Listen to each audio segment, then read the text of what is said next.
manusia itu tidak bisa hidup tanpa komunikasi. Setuju? Setuju. Oke. Pasti berkomunikasi. Terus kita bicara komunikasi itu dengan siapa sih gitu kan? Komunikasi itu bisa melalui media, bisa secara langsung. Kadang sekarang bahasanya bukan mulutmu harimau kan? Bukan. Tapi apa? Jempolmu. Gitu. Oh iya. Jempolmu harimau gitu.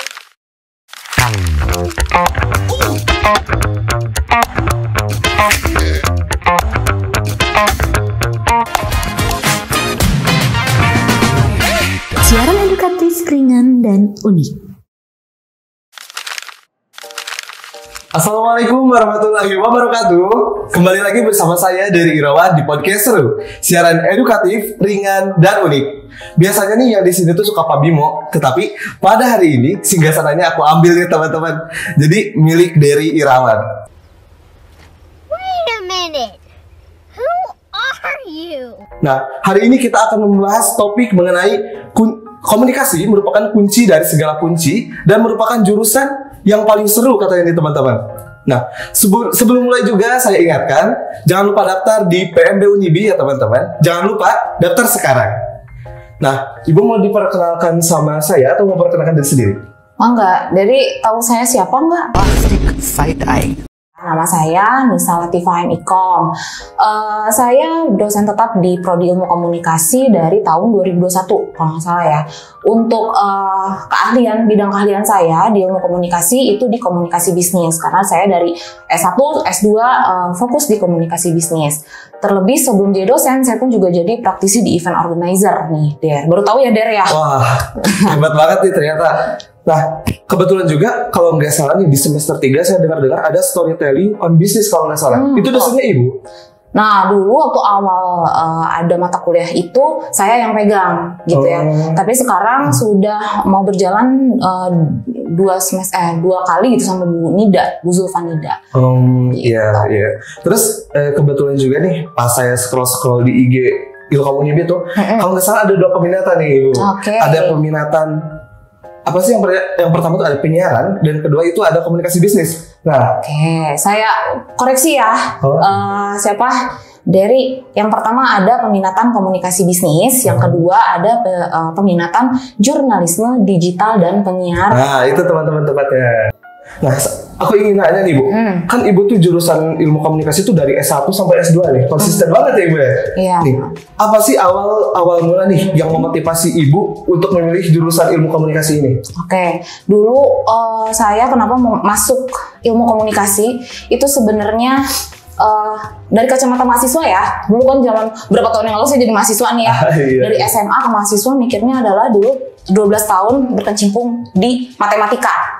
Tuh, saya tipikal yang kurang menyukai matematika pada saat itu gitu ya. Saya pusing kayaknya IPA, ya nggak? Dari gimana gitu ya? Kalau saya pusing gitu dari IPA juga IPS. Aku pas SMK jurusan, tapi emang gak suka matematika juga sih. Iya. Dulu pada saat itu seperti itu ya gitu. Akhirnya jurusan apa ya? Saya iseng-iseng lihat televisi, saat itu sering nonton TV gitu ya. Terus saya tuh seneng banget, kayaknya pengen deh bikin film gitu kan. Seneng banget kayaknya kalau misalnya bikin cerita, karena memang dari SMA saya tuh seneng nulis dari SMP sih gitu, ikutan cerpen ya, misalnya lomba cerpen, puisi dan lain sebagainya. Seneng nulis, terus seneng bikin cerita gitu ya. Cerpen kan cerita tuh. Terus kayaknya kalau divisualkan, karena saya suka juga film gitu ya. Kayaknya menarik gitu, saya pengen belajar itu. Terus dulu itu industri medianya itu lagi rame transkrip ya, pada zaman saya itu transkrip lagi rame-ramenya dan kayaknya hype banget tuh kerja di trans pada saat itu. Terus saya bilang saya nyari tahu ya yang keilmuan film di mana. Ternyata kan kalau swasta itu adanya di Jakarta, kalau nggak salah di IKJ ya. Nah, orang tua kan nggak, wah jauh nih karena saya emang Bandung banget, di Bandung gitu. Terus akhirnya cari tahu ada salah satu fakultas ilmu komunikasi lah di Bandung. Boleh disebutin nggak? Ya alma mater saya lah ya gitu. Pada saat itu di Unisba gitu. Ya udah, akhirnya saya ke sana. Ya intinya adalah saya waktu itu seneng pengen bikin film. Pertamanya itu pengen bikin film, yang kedua pengen kerja di media, salah satunya di trans gitu. Ya dulu itu kayak gitu aja.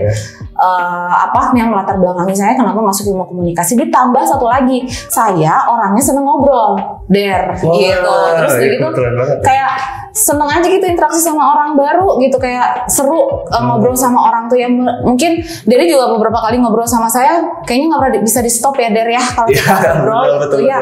Nah kayaknya bisa deh ya, saya di situ kayaknya ini deh dunia saya. Akhirnya saya masuk ke ilmu komunikasi, wah saya suka banget di situ gitu. Oh, nih ngomong-ngomong tentang public speaking buat komunikasi, katanya nih menurut orang-orang kalau komunikasi itu atau public speaking itu hanya bisa dilakukan sama orang-orang yang ekstrovert nih Bu. Gimana nih pandangan Ibu? Apakah seorang yang introvert, apakah bisa menjadi seorang yang bisa public speaking juga gitu Bu, atau gimana?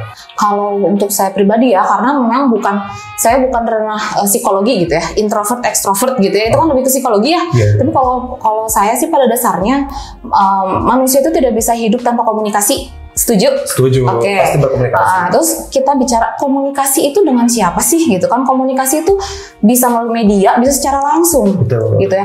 Public speaking, judulnya juga public. Berarti ngobrol sama atau berbicara dengan berkomunikasi dengan publik-publik, dengan orang-orang banyak, bisa melalui media sosial atau media sekarang ya, atau juga secara langsung, secara retorika misalnya.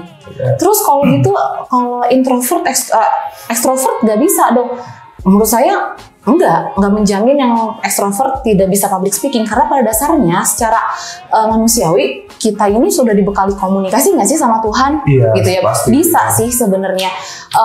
Tinggal apa dong kalau gitu untuk supaya kita mengasah public speaking, latihan.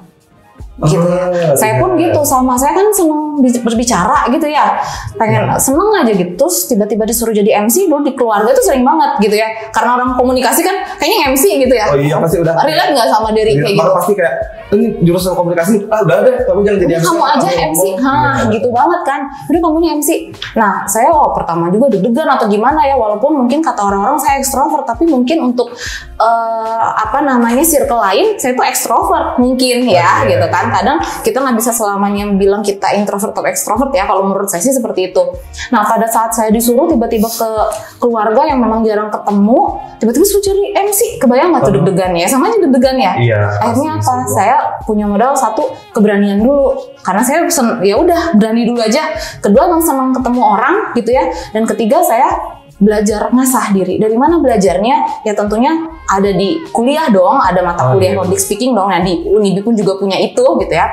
Lalu saya juga belajar lagi sendiri. Sekarang itu kita udah teknologinya udah pesat banget ya. Kita bisa cari role model di YouTube gitu. Siapa sih role model kita? Tinggal kita lihat mana nih public speaker yang bisa jadi role model kita. Bukan berarti menyontek, bukan berarti copy paste gitu, tapi ATM, amati, tiru, dan modifikasi. Kita harus cari gaya public speaking kita seperti apa gitu. Berarti secara tidak langsung mau itu orang introvert atau extrovert pasti bisa public speaking asal dia punya keinginan dan dia bisa mengasah skillnya gitu ya. Iya, intinya adalah mengasah keterampilan gitu. Makanya perlu sebenarnya kan gampang otodidak, tapi menurut saya pendidikan formal itu juga penting gitu. Perlu karena kita kan kalau otodidak mungkin secara teoritis nggak dapet ya gitu ya. Tapi kalau misalnya secara teoritis, secara konsep kita kalau misalnya di pendidikan formal kita akan tahu yang baik itu berkomunikasi di depan publik itu seperti apa ya menurut teorinya gitu kan ya. Nanti bisa kita terjemahkan ke role model kita. Lihat misalnya di YouTube, lihat misalnya Najwa Shihab misalnya ya lagi memandu acara atau misalnya lagi public speaking gitu. Nah kita kan bisa menganalisis sendiri, tadi di kuliah itu tuh kayak gini loh public speaking tuh, bla bla bla bla, faktor-faktor kita lihat, kita bisa menganalisis sendiri. Oh, Najwa Shihab kayak gini, tapi dia kayaknya ada kelebihannya, misalnya gini. Itu menjadi pembelajaran kan. Akhirnya dengan kita sering asah itu, kita sering analisis antara teori dan otodidak ya namanya. Mempelajari sendiri melalui media gitu ya, lihat contoh langsung, itu membuat kita sebenarnya punya gaya sendiri. Akhirnya. Oh, jadi kita menemukan gaya komunikasinya tersendiri. Iya, kita mengkolab antara formal dan contoh-contoh yang kita dapat dari luar. Gitu. Tadi Bu sempat ngomong ada skill public speaking nih Bu nih. Nah, bagaimana sih tips and trick atau cara nih bagi mahasiswa atau bagi teman-teman yang akan masuk jurusan ilmu komunikasi untuk mengasah skill public speakingnya nih Bu? Oke, kalau saya langsung praktis aja ya, karena kalau misalnya teman-teman baca bukunya tuh banyak sekali gitu ya. Kalau saya sendiri gitu menerapkan gimana caranya kita supaya bisa public speaking, pertama adalah banyakin latihan. Itu sih latihannya di mana ya, boleh di rumah sendiri, malah ada yang bilang ngobrol sama kaca. Pernah denger nggak kayak gitu? Ngobrol sama kaca gimana gini ya, boleh. Tapi juga boleh juga misalnya ada orang tua di rumah atau keluarga gitu, atau teman kosan misalnya, bercerita di depan orang tentang apa yang kita lihat misalnya di medsos. Itu kan menceritakan kembali. Kadang gitu nggak sih, di lagi nongkrong-nongkrong sama teman-teman? Kayak langsung aja ngomong gitu. Iya, langsung aja misalnya hari ini apa sih yang dilihat di medsos gitu. Kita ngobrol depan teman-teman kita. Itu juga kan salah satu paling mudah kita mengasah cara public speaking kita di depan orang gitu ya. Yang kedua adalah banyak baca. Ya, dengan banyaknya kita baca apa, baca buku apa aja. Kalau saya sih apa aja. Jangan, Bu saya mah bacanya caption terus. Ya boleh silahkan, tapi jangan terus gitu ya. Ya kita perlu ya baca juga kayak misalnya koran digital sekarang juga banyak ya. Terus juga baca buku, senang baca novel, silakan. Kenapa? Itu membantu kita dalam memproses kosakata di otak kita gitu. Jadi kita bisa pakai diksi-diksi baru gitu. Jadinya nggak bosen gitu. Jadi kita nggak kehabisan kata-kata mau ngomongin apa nih gitu ya. Selanjutnya atau misalnya kehabisan topik gitu. Jadi kita memang itu harus baca. Jadi yang pertama adalah latihan, yang kedua harus baca, yang ketiga adalah banyak bergaul dengan orang. Berarti emang harus langsung dipraktekkan gitu ya, Bu, kalau misalnya mau bisa tuh langsung. Untuk yang poin 3, bergaul dengan orang, maksudnya apa? Supaya kita tahu mengenali karakteristik orang-orang. Karena coba dari kalau kita lagi public speaking di depan, kita kan kadang nggak tahu orang itu teh siapa. Iya benar sih. Iya kan? Terkadang kita perlu yang namanya menganalisis dulu nih, audiensnya siapa. Nah, kita nggak akan bisa, ini mah saya aja ya, maksudnya saya menerapkan itu gitu. Kita nggak akan bisa menganalisis audiens kita siapa kalau kita nggak banyak berteman. Dalam artian nggak banyak bergaul dengan orang-orang. Jadi kalau bisa teman-teman nih gitu ya, yang mau nanti masuk gitu ya, jadi mahasiswa. Kan nanti kalau mahasiswa kan beda-beda lagi teman-temannya ya, gitu ya. Pasti. Dari mana-mana gitu ada. Itu jangan malu untuk banyakin pertemanan gitu. Ngobrol sana, ngobrol sini gitu, dari daerah mana. Luasin aja pertemanannya, karena itu akan mengasah kita dalam menganalisis situasi audiens sebenarnya. Iya benar. Gitu. Berarti secara demografisnya gitu ya. Iya. Jadi jangan pilih-pilih teman lah kasarnya gitu ya. Semua itu diajak ngobrol gitu. Jadi dari mana, dari sekolah mana, ini bukan circle saya, jangan seperti itu. Kalau menurut saya sih tembus aja sih semua circle gitu. Dengan begitu kita bisa tahu karakteristik orang itu seperti apa. Jadi mungkin masih ingat dulu kita belajar psikologi komunikasi ya. Betul. Oke ya. Jadi di prodi ilmu komunikasi juga gitu, kita belajar psikologi komunikasi teman-teman di semester berapa? Semester 1. Tuh semester 1 lagi ya. Awal banget nih. Gimana? Seru nggak? Seru banget ya, apalagi dosennya tuh ibu. Ya, untung nilainya udah keluar ya. Gitu ya. Alhamdulillah. Apa nilainya? Pasti ya dong. Alhamdulillah gitu ya. Biasanya baik saya. Ya sih baik ya, alhamdulillah. Nah, di psikologi komunikasi itu kita belajar tidak hanya bagaimana cara berkomunikasi antara komunikator, kita penyampai pesan kepada komunikan atau penerima pesan gitu ya. Tapi lebih dari itu. Maksudnya lebih dari itu adalah kita bisa berkomunikasi melihat dari sisi emosional komunikannya. Jadi kita bisa berkomunikasi sesuai situasi dan kondisinya. Supaya apa? Supaya terjadi komunikasi yang efektif. Gitu. Benar. Jadi yuk teman-teman kalau mau lebih mendalam ke situ, masuk prodi ilmu komunikasi. Betul. Jangan lupa ya teman-teman. Tadi Ibu juga sempat ngomong nih bahwa komunikasi itu bisa menggunakan media. Nah Ibu, bagaimana sih perkembangan media atau teknologi saat ini, media sosial Ibu, mempengaruhi cara kita berkomunikasi nih Bu? Kan sekarang perkembangan teknologi digital itu sangat pesat ya. Salah satunya ya yang tadi disebutkan ada media sosial juga gitu ya. Nah, dengan adanya teknologi digital, teknologi informasi komunikasi, adanya media sosial itu membuat kita gitu ya menerima dan menyampaikan informasi itu secepat kilat Iya. dan instan, bener Instan nggak? banget, bener. Kayak misalnya kita ngelihat ada misalnya ada rame-rame nih depan kampus kita, kita tinggal foto kan biasanya gitu ya? Iya. Atau enggak bener. apa sih namanya yang di Instagram itu stories ya, story. Oke, udah gitu ada kejadian apa itu langsung kayaknya orang-orang tuh tahu minimal bener. followers kita, Iya, gitu terus ke grup keluarga biasanya ya nyambung. kemana-mana gitu, Iya, nah informasi. itu kan maksudnya informasinya jadi pesat, instan. Kita tuh cepet gitu kayaknya menerima dan mengirim pesan. Namun terkadang kita tuh sebagai insan komunikasi itu lupa akan bahaya hoax. Iya, Ya nggak benar sih? sih, Bu. Karena cepetnya kan kayak misalnya kalau nggak saya share saat ini kayaknya saya ketinggalan zaman deh. Kalau saya nggak share atau saya nggak repost gitu ya, atau saya nggak retweet, kalau zaman lu gitu ya. Kalau sekarang retweet X atau retweet sama ya, walaupun namanya X ya. Oke ya, retweet gitu kayaknya saya ketinggalan zaman gitu, kayaknya saya nggak rame gitu kan. Nah akhirnya share gitu tanpa kita memperhatikan ini tuh bener apa enggak, ini betul atau tidak sih berita ini gitu ya. Makanya itu yang kayaknya miss sehingga munculnya yang namanya berita bohong atau berita yang setengah-setengah dan lain sebagainya. Jadi keakurasian berita itu juga sekarang juga kan jadi kurang gitu ya, jadinya menurun. Nah untuk itu teman-teman, kalau misalnya supaya kita tidak hanya sebagai seorang penyebar informasi instan, kita pun juga harus menjadi agen-agen penyebar informasi yang akurat. Dengan cara apa ya tadi ya, lihat dulu sebenarnya apa, boleh misalnya share dulu deh, tapi nanti share lagi, oh ini klarifikasinya seperti apa gitu ya. Nah itu kan karena cepet ya, jadi klarifikasinya bisa cepet gitu ya. Makanya nanti kalau misalnya teman-teman masuk ke Ilkom Unibi, itu nanti kita akan banyak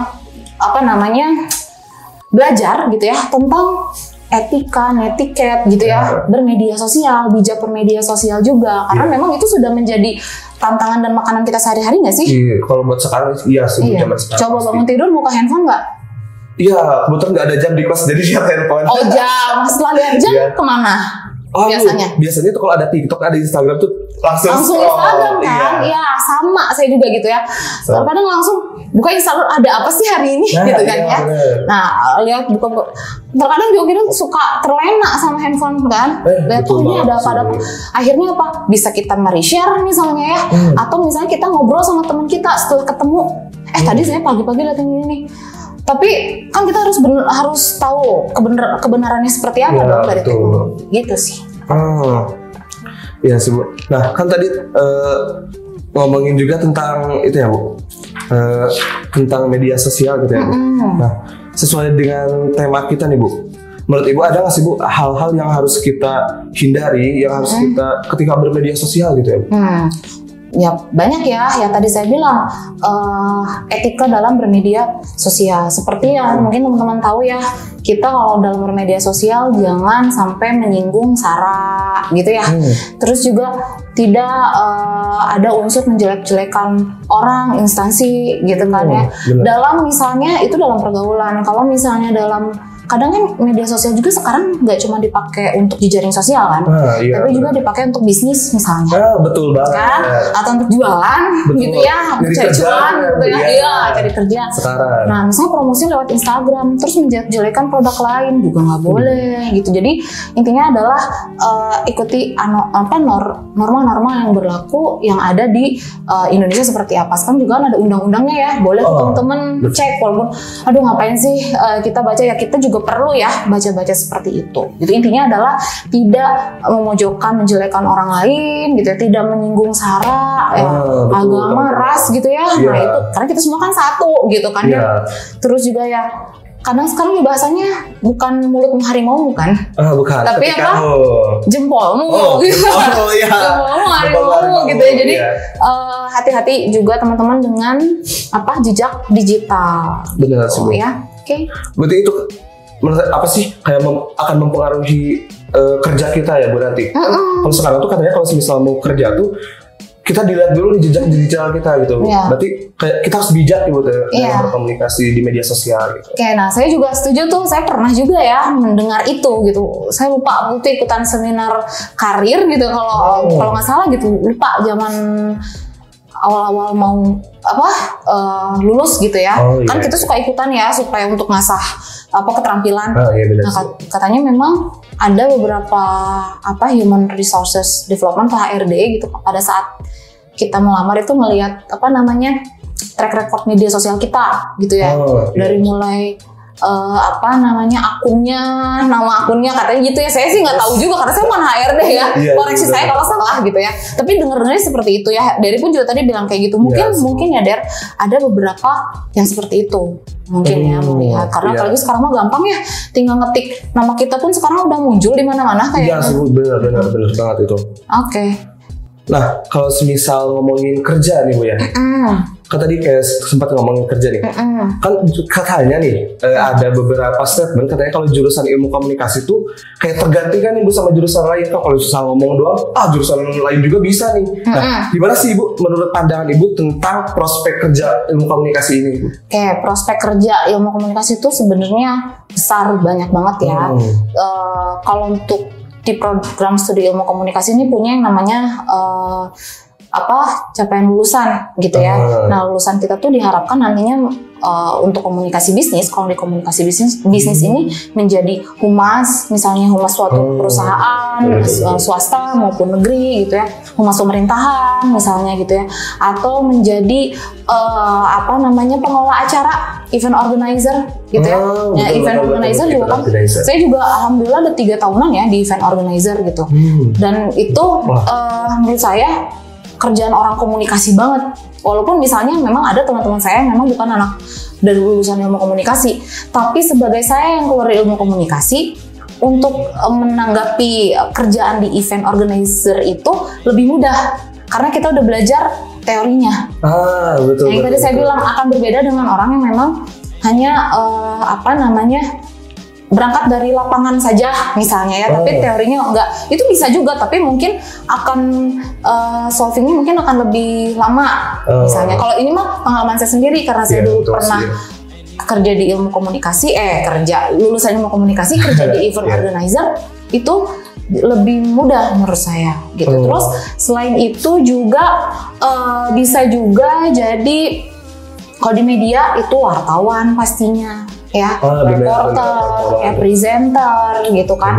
Terus juga mediapreneur mungkin gitu ya. Betul. Atau misalnya jadi peneliti, misalnya jadi nanti peneliti di di media gitu, bisa juga. Betul. Tadi ngomongin tentang teori komunikasi nih Bu nih. Bagaimana sih Ibu kayak ada sih persepsi atau pandangan nih melihat hubungan antara teori komunikasi yang dipelajari di kampus nih khususnya di Unibi dengan prakteknya di dunia nyata nih Bu? Bagaimana pandangan Ibu? Ya seperti tadi yang awal saya bilang ya, yang komunikasi psikologi komunikasi itu kan teori yang mempelajari tentang perilaku, sikap, ya emosionalnya seorang komunikator atau komunikan gitu. Nah itu kaitannya dengan komunikasi ketika kita kerja dimanapun.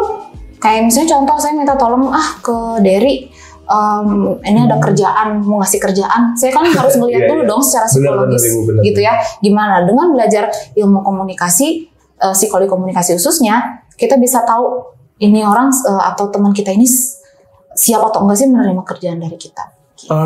Ternyata menarik banget ya teman-teman, jurusan ilmu komunikasi itu selain dari kita belajar tentang cara public speaking, selain dari cara kita mengamati tadi di psikologi komunikasi, ternyata banyak banget ya teman-teman yang bisa kita pelajari dari jurusan ilmu komunikasi ini. Jadi jurusan ilmu komunikasi itu bukan hanya orang yang bisa ngomong doang, benar ya Bu? Betul. Nah, ada satu lagi nih Bu pertanyaan nih.